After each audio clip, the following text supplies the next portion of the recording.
पुढील 4 वर्षात म्हणजे 2030 पर्यंत महिला विवाह करण्यापेक्षा एकटं राहण्याला प्राधान्य देतील, म्हणजेच विवाह संस्था कोलमडू शकते असं एक रिपोर्ट सांगतोय.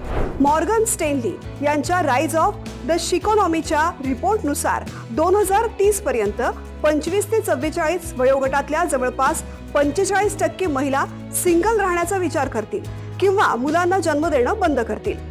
अहवालात या संदर्भात कारणं सुद्धा दिली गेली आहेत. महिला सध्या स्वावलंबन आणि स्वतःचा खर्च स्वतःच करण्यावरती भर देतात. लग्न किंवा मुलांच्या संगोपनापेक्षा करिअर करणं महिलांच्या दृष्टीनं महत्त्वाचं आहे. महिला स्वातंत्र्य, स्वतःचा आनंद आणि आत्मसन्मानाला जास्त महत्त्व देतात. महिलांना त्यांची पर्सनल स्पेस महत्त्वाची वाटते, म्हणजे नोकरीही करायची आणि कुटुंबही सांभाळायचं याला आता महिला त्रासल्यात. घटस्फोटाची भीतीही महिलांना नकोशी वाटते.